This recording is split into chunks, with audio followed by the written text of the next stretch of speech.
D'abord, batiaki bapesaki relève na muzepefa. Tant muzepefa eko kufa, mama eko zo relève ya nini ya musala. Na relève ya musala a continuer na même méthode de travail et na même message. Ezali interpellation.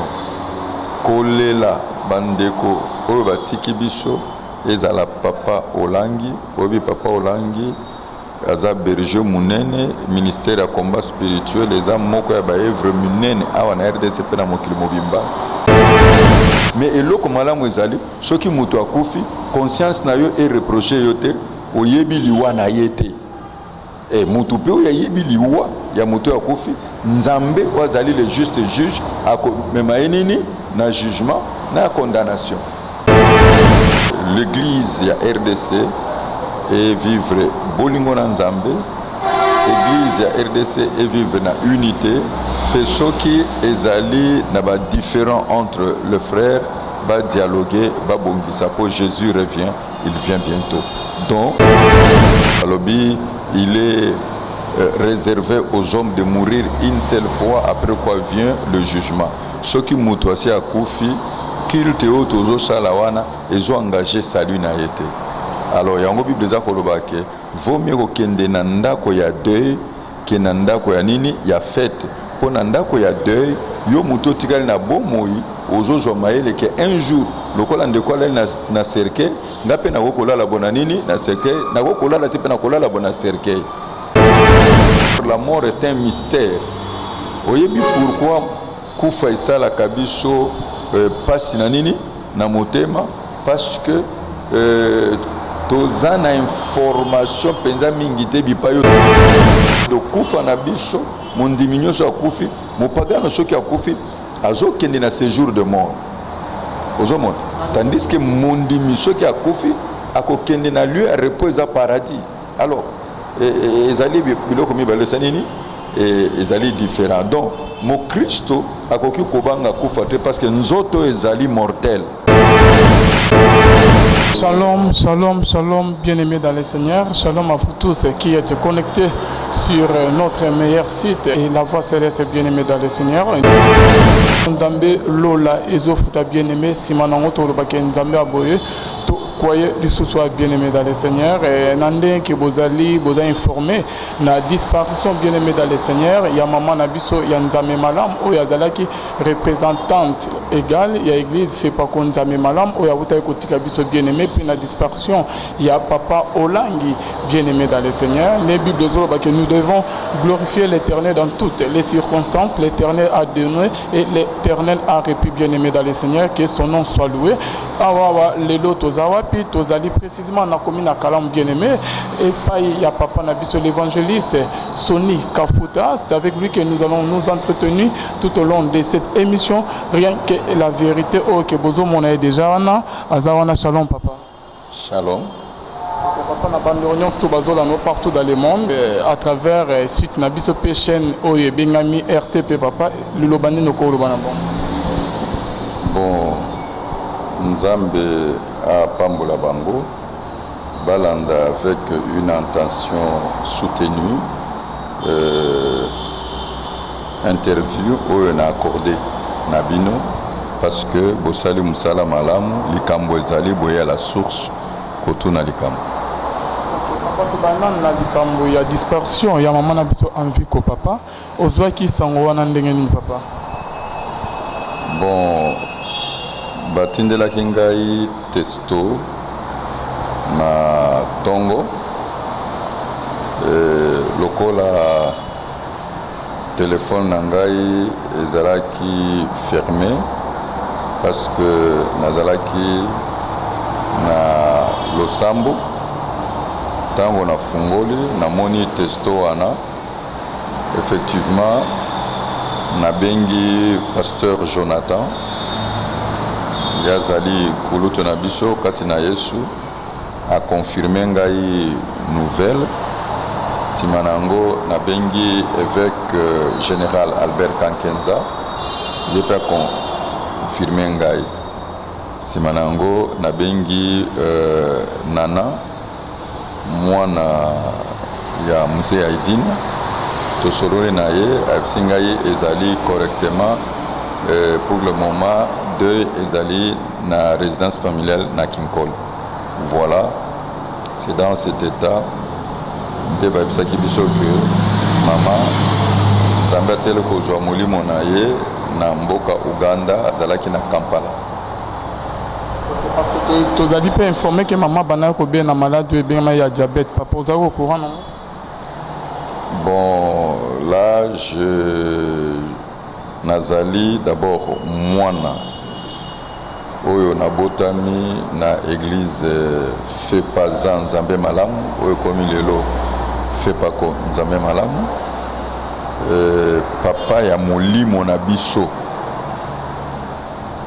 azali Thomas Alexandre Aidini Abala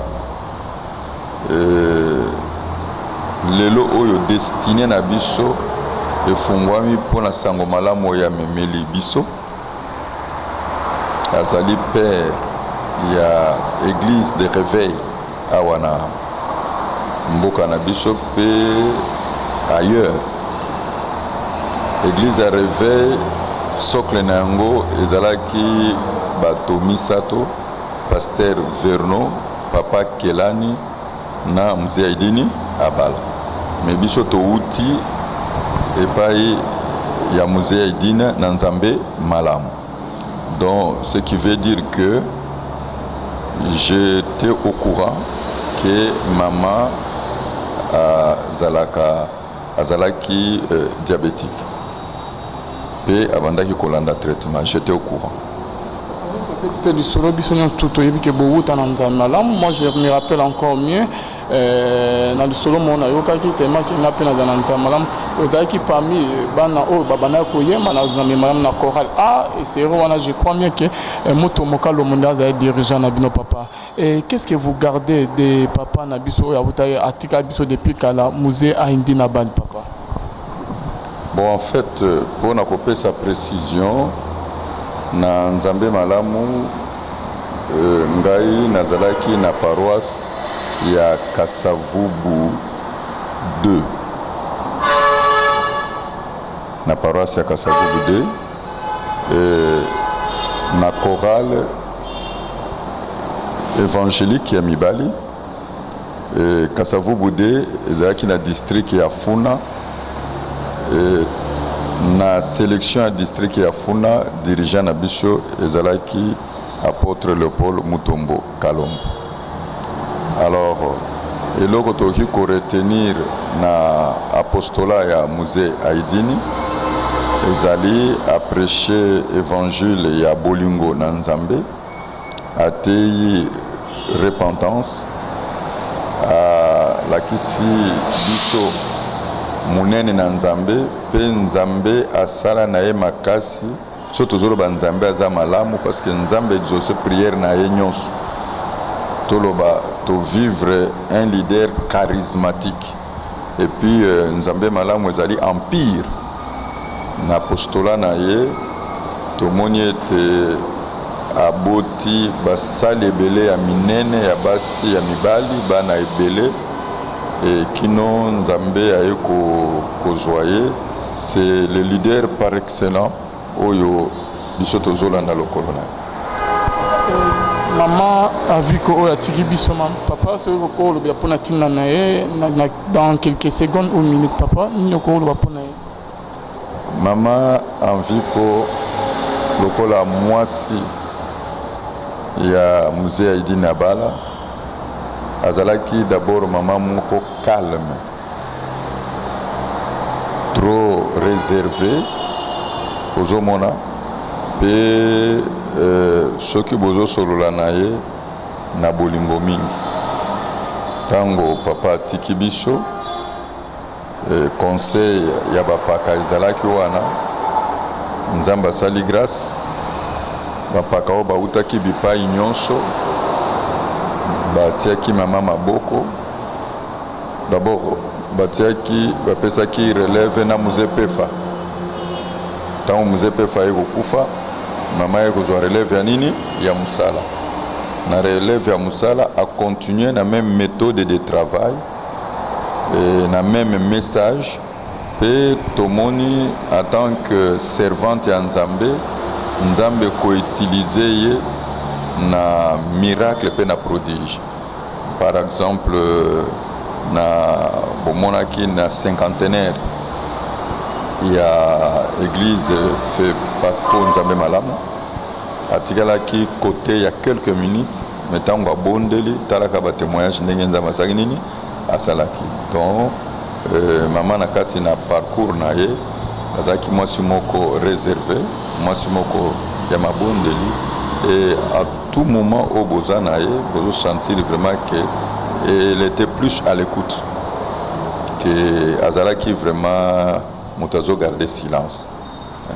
C'était papa pour na ke okota mpe na mozino to moni pe ke dispersion papa olangi papa par rapport ya ba dispersion ba liwa nyonso tout ozomona na basala Nzambe papa bien sûr que liwa ezali inévitable papa mais ba dispersion mosusu eshokaka biso vraiment makasi papa na ba moment ya boye ya mawa papa attitude nini esengeli biso église corps di Christ ozala nango. Bon omoni Bible ezali loba na Nzambe volonté parfaite ya Nzambe ezali ke mutu asala 120 ans sur la terre. Volonté permissive ya Nzambe na prière ya Moïse oyo asa na livre Psaume alobi espérance de vie na biso dont eza ya 70 ans 80 ans pona bo bazali nini robuste. La mort c'est le rendez-vous de tous les vivants, c'est-à-dire mutu nyonso akoki kokufa eza mystère Nzambe moko azogarde nini secret. Alors Nzambe akoki kobenga mutu nyonso alingi à tout moment. Alors pona biso ezali interpellation pe pona biso ezali que mutu moko na moko ayeba kotambola na lolenge oyo Nzambe asandingi nini abengi po oyebi mukolo Yesu ya te pe mukolo liwe kosa nini kozwa yo te. Du fait que ceux qui okufi okutana na nini na Nzambe kozwa récompense ya musala oyo osali Nzambe na se na moyo yeba ete tout est vanité, rien que vanité c'est la poursuite de vent. Yango nde tobi ke makambo mibale Bible za koloba rechercher la paix et la sanctification, sans cela nul ne verra le Seigneur. Alors comme celui qui nous a appelés est saint, soyons saints dans toute notre conduite. Donc ezali interpellation kolela bandeko oyo batiki biso ezala papa olangi obi papa olangi aza berger munene ministère ya combat spirituel eza moko ya baevre munene awa na RDC pe na mokili mobimba azalaki un grand formateur azalaki un grand organisateur azalaki un grand réalisateur ya baprojet pe un unificateur zomona pe musali na Nzambe oyo ayebaki ko respecter ba ministre majeur na ba ministre nini mineur. Donc lelo yo Nzambe azuye ezali omoni la mort c'est la séparation définitive. Akotika la kati na souvenir na biso, akotika la kati na ba enseignement oyo ya pesi, akotika la kati na musala oyo ya sanini asali tokoki koloba kaka biloba na Nzambe tokolela bango lokola ba Kristo kati na adoration kati na louange kati na édification et témoignage parce que Bible lobi heureux d'eux à présent les morts qui meurent dans le Seigneur ils se reposent de leurs travaux car leurs œuvres le suivent. Alors eloko toza kosenga la foi chrétienne est basée sur l'amour, sur l'unité et sur le pardon. Donc l'église ya RDC et vivre bolingo na Nzambe, église ya RDC et vivre na unité, pe soki ezali na ba différent entre le frère ba dialoguer ba bongisa po Jésus revient, il vient bientôt. Donc ce que Dieu nous a laissé na tozali na kati ya nouvelle alliance na makila Yesu na régime ya grâce apesi biso kaka loi moko royale oyo eza na 2 commandements.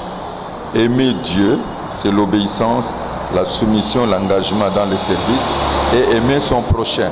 Donc l'amour et Dieu est amour. Des conseils de Okikopes.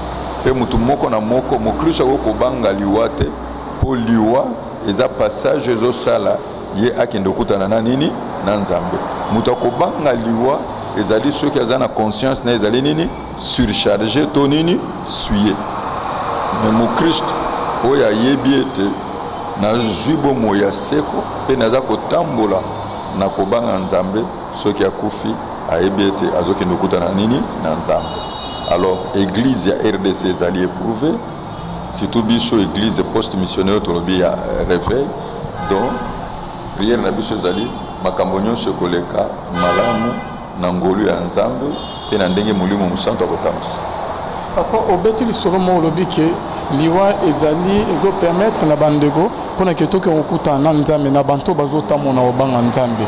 Mais papa tomonaka ke soki na ebemi moto akufi c'est presque bakomana bakroit que son âme repose en paix. Et j'aimerais savoir, est-ce que les âmes il y a des réunions tout et qui n'ont pas de kimia ou comment papa? Parce que tous les côté monsieur, basala ba meso et bengami, il y a bolim il y a masum papa. Mais on a envoyé est-ce que les âmes de tout le monde se reposent en paix? Bon, au moni tozaka na Bible. Nakati na Bible, biso ba vivant ko intercéder en faveur ya ba mort, pe ba mort ba ko intercéder en faveur na bisote. Balobi, il est réservé aux hommes de mourir une seule fois, après quoi vient le jugement. Ceux qui moutoient à Koufi, culte au tozo salawana, ils ont engagé salut na été. Alors, il y a un Bible de Zakolobake, vaut mieux que nanda ko ya deuil, que nanda ko ya nini, ya fête.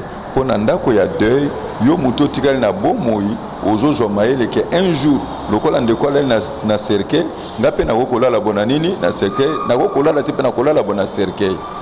Sikoyo nako passer éternité na ngai wapi. Yango biso ba etoza na kati na Yesu, balobi Dieu a tant aimé le monde, il a donné son fils unique afin que quiconque croit en lui ne périsse pas, qu'il ait la vie éternelle. Alors toujours croire que na parole kolo alobi tango kolo akoya, les morts en Christ seront premièrement ressuscités. Alors ba vivant ba kozala tangwana nde bakomata kokutana na Yesu na nini na mapata. Donc espérance wana nde biso ya Kristo tozali nini tozali na yango. Alors mais souhait ya mutu nyonso ezali ke akufa lokola Abraham akufaki na heureuse vieillesse, akufa lokola Isaac akufaki na heureuse nini vieillesse, akufa lokola Jacob akufaki na heureuse nini vieillesse. Donc et peu postérité na ye ezala puissante fait bénir sur la terre des humains. Mais ce qui nous a permettre yango toki kosala prochaine nzambe te tolobi en toute chose rendons gloire à Dieu car telle est sa volonté à notre égard. To tirer kaka ba leçon. Toujours la Bible nous dit que David, après avoir été rassasié de ce jour, papa, David mourra, papa. Papa. Mais il y a des certaines personnes, papa, avant que Elenge 30 ans, 40 ans, Koufi papa. Cela peut être dit à quoi? Suite, il y a Mabé, à Tamusifi, Mabé, à Salelinza, mettons où comment papa? Nalingi na lobelo lokomoko. La mort est un mystère dont Dieu seul en détient le secret. Nakati na mort tozana volonté parfaite ya Nzambe oyo alingi ke mutu sala 120 ans to mutu akufa na vieillesse. Lokolo otangi Abraham, otangi Isaac, otangi Jacob, otangi David. Wana ezali volonté parfaite ya nini ya Nzambe. Shiko tozali na volonté nini permissive. Na volonté permissive ezana makambo mingi ekoki komema kufa kati na nini na mutu. Na pesa exemple biso tozana pays africain ezana ba crise politique eza ko amener guerre. Mais guerre wana bato ebele bazokufa. Alors bato bazokufa wana ozomona milimo wana ezokufa bato yo ba provoquer guerre wana Nzambe akosenga makila na bango ozomona po bato wana milimo wana ekufi po bino bo provoquer nini guerre boko rendre compte pa na nini na Nzambe ya mibale na se na moyi toza na bandoki na bato misala mulili po bazoboma bato ata bobomi bato Nzambe nde kolo bato wana akoramene bino toujours na nini na jugement nakati na se na moyi toza na ba assassin toza na ba criminel o bazo kanela bato baza kosana nini bazoboma bango Nzambe akoramene bango na nini na jugement. toza na accident ezosalema omoni moto ameli alangwe aza conscient que ameli alangwe mais aki kosala nini accident toza pe na négligence moto aza malade aza kosala nini aza komi négligé eza na ba circonstance ebele oyo ekoki kosala ete moto akufa mais eloko malamu ezali soki moto akufi conscience na yo ereproche yo te oyebi liwa na ye te moto pe oyo ayebi liwa ya moto akufi nzambe oyo azali le juste juge akomema ye nini na jugement na condamnation na moto aboma après ko se convertir papa bon ozomona que soki makambo oyo moto asalaki na kozanga koyeba nzambe soki moto andimeli kolo yesu akolimbisa ye na masumu na ye nyonso pourquoi moto azoleka na repentance apporter bafruit ya nini ya repentance parce que akutani na liloba nini ya bomoi donc ko parler sur la mort est un mystère oyebi pourquoi kufa esalaka biso pasi na nini na motema parce que toza na information penza mingi te bipai oyo tozokende kola lobi na kati na ndako ya papa na ngai ezali na bisika ebele nakie kosala nini koprepare bino toyebi ete monde parallèle eza kosala nini eza koexiste alors biso eliki na biso eza kaka na liloba ya nini ya nzambe toza na bomoi ya seko mpe biso baye tondimeli nini yesu tozali na maboko ya nini ya nzambe do kufa na biso mondimi nyonso akufi mopagano soki akufi azokende na séjour de mort ozomona tandis que mondimi soki akufi akokende na lieu ya repos eza paradis alors ezali biloko mibale esa nini ezali différent donc mokristo akoki kobanga kufa te parce que nzoto ezali mortel nzoto oyo ezali corruptible nzoto eza nini charnel mokristo azotala plus koya na nini na yesu kristo yango nde aussi longtemps que toza na bomoi tosala mosala na nzambe ndenge esani nini esengeli parce que mosala oyo nde nzambe abengeli biso papa tokoma okoma na suka papa mais nazalaki vraiment touché na temps la Bible na occasion papa nakutani nao parce que vous êtes un homme versé dans les Écritures na ngana mega un peu koyeba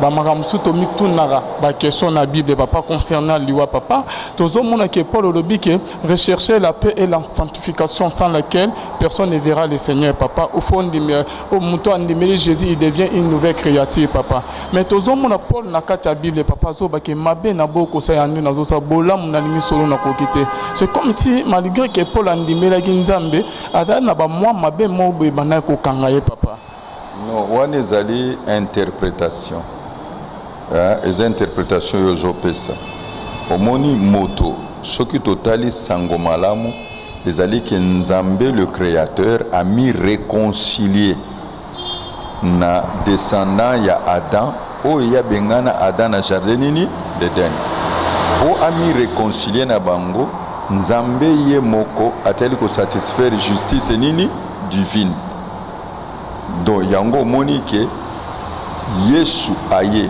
non ko abolir loi ni ba prophète mais aye ko accomplir yango ça veut dire quoi aye ko abolir loi te parce que abotami na nzoto na se ya mibeko azaki na lisumu te pe abuka mobeko moko te aye ko accomplir ba prophète parce que zali yende nzambe désignaki pose à la victime expiatoire pe propitiatoire ozomona et ya misato a sacrifié bomo na epo a racheter biso de l'autre za ko appartenir na nini na nzambe sikoyo ndenge tozali boyo tozali na nature charnelle oyo utepa na nini na Adam eza na kati na biso pe tozali na nature divine autozo yango epai ya Jésus-Christ parce qu'il y a le premier Adam et le dernier Adam ozomona siko na kati na biso moto azali esprit azali âme azana nini na corps mais nzoto na biso c'est-à-dire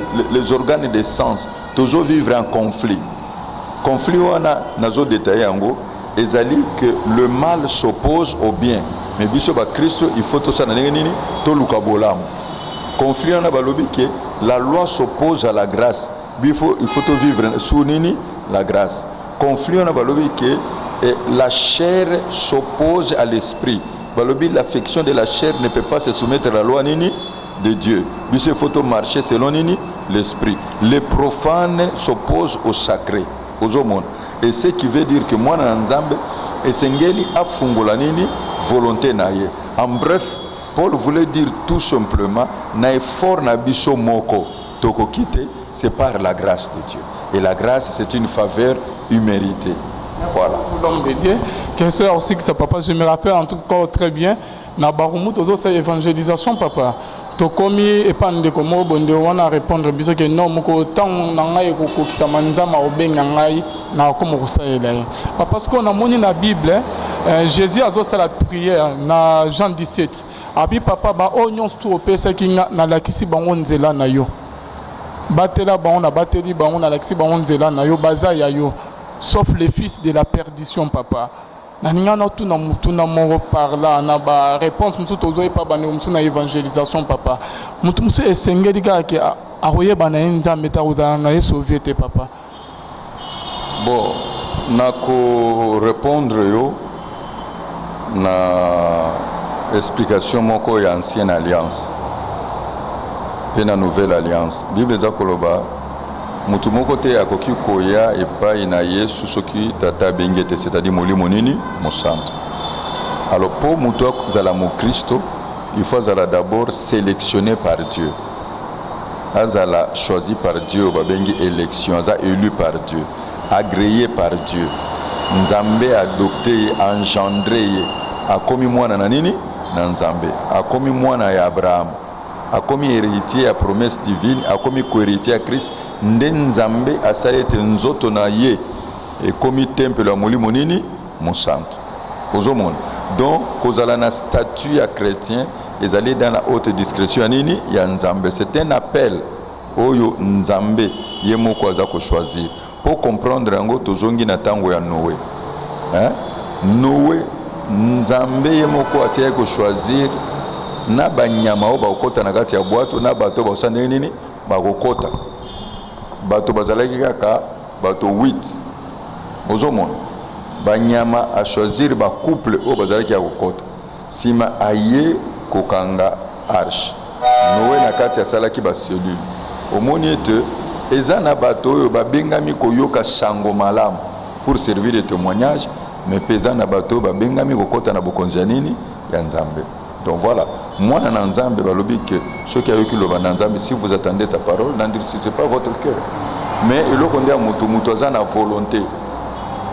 Mutu sengela fungola nini volonté na ye liboso na nini na Nzambe. Donc yango zomona ke Nzambe apesi na saint sacerdoce royal a établir ba ministre. Tomoni deux ministères eza na contact na monde physique, ezali apostolat, apôtre na évangéliste.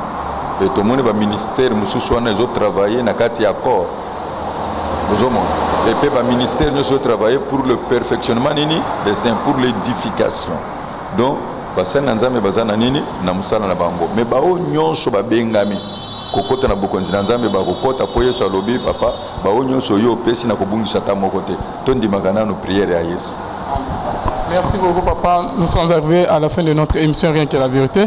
Papa, le lobamo na bande réunion stu bazolanda yo papa. Ba oyo bazali déranger makas na basango ya liwa. Ba o ba yama Jésus-Christ comme Seigneur et Sauveur, mais bazo banga liwa papa. Na ndenge po wutu obeta diso, j'ai vite compris qu'il n'y a pas le pardon du péché après la mort. Et là on ni noko loba na ba. Bon, et là on a koloba. Oyebi que liwa ezali séparation définitive. Définitive au motoza komi séparé na mwasi na ye, na bana na ye, na famille na ye, na musala na ye, abimi na se na moi. Et séparation eza koya na douleur. Yango na biso ba Christ, le Saint-Esprit, le consolateur. Pe omoni tango liwa ezali bato bazali na ba passion, bato bazali na ba émotion, bato bazali na nini na ba sentiment. Mais essayez tout total à les Écritures parce que la parole de Dieu est la vérité. C'est-à-dire toyeba ko landao lobesani nini elobi. Nako koyebisa yo ko mokolo matanga sila kate. mais abikaka avec le temps. Na épreuve à temps, lokola mutu akoki kobosa. Ozomon. Parce que bato nyonso bakoki kokufa. Mais zana mutu mususu kufa na ye mutu azaki responsable, hein? Na vie na ye azalaki na trafic influence na bato ebele pe baza ko dépendre na ye. Azaki lokola centre intérêt pe nini ya profit. Donc kufa na ye za ko amener ba état de choc nini ebele. Par exemple, au moment responsable moko akufi yenda azalaki ko lié sabana. Directement bato bakotala bana bakubika ndenge nini. Mais Dieu est le père des orphelins et des orphelines aux hommes. Nzambe aza ko soutenir banini ba veuve. Donc mokili les a géré par nini par Nzambe. Soki likambo ekomi to luka plus ko joie leçon pour na ko régler etamboli nini na biso. Donc makambo nyonso zo na sena moi interpeller biso. Elo nini ko pesa biso ba chrétien accès ya kokota lola. Mais balobi yango croire au Seigneur Jésus. Tu seras sauvé. Peu importe les titres que vous avez, bah millions na banque, richesse na yo, si tu meurs aujourd'hui, tu iras directement en enfer, ceux qui condamnera Jésus. Le salut est en Jésus-Christ. Le salut est allé à Nakati Yanini, il y a Yesu. Donc, il n'y a de salut à aucun autre nom. Le seul nom qui est accordé aux hommes pour le salut, c'est le nom de Jésus-Christ. Mais dès que nous avons na moi makamomi bale. Toujours mon amoto mususu aza mo pagano. Aza na salute mais aza na bizaleli malamu. Mais toujours mon amoto mususu aza mwana na Nzambe. Azui salut mais aza na bizaleli ni mabe. Yango ndo tozo senga bana na Nzambe bazala na une bonne moralité parce que toza race royale. Toza na comportement moko nini royal parce que biso nde tozali lumière, biso nde tozali sel. Voilà un peu ce que je peux dire. Merci beaucoup. Mangandu, oyo peke nazo signaler na bande oignon surtout bien aimé dans les Seigneur maman Perside Mangandu, motema pasteur Dosité Mangandu kuna na Suisse a organisé méga concert c'est samedi le 14 bien aimé octobre tokutana wana na maison du peuple na bien et c'est quand nini maman Perside akoyema na base musicien chrétien nyon surtout bien aimé ba koyema je verrai Jésus o ezali titre ya album nae biso nyon tokutana wana na maison du peuple bien aimé dans les Seigneur na bien c'est 14 un certain samedi à partir de 16h et l'on a maman Perside et Mangandu bonzambe na bonzambe lo les ofuta et l'on a filmu kwa motema vivence de homo pasteur Feza Missia la bouche autorisée de l'Éternel na ngambo zirique na maman Gisèle Luke lo motema pasteur mais ya papa Emmanuel kuna na Boston na maman Mami Mbunga motema papa Blaise Mbunga na Suisse bonzambe na bonzambe lola ezofuta et l'on a Jessica Mfutu oyo azo sa conférence femme de valeur awa na kin bien aimé dans les Seigneurs. En tout cas, nous avons lola, amona et lola et futabino simana to bakenzama boto koye de ce soir. Merci.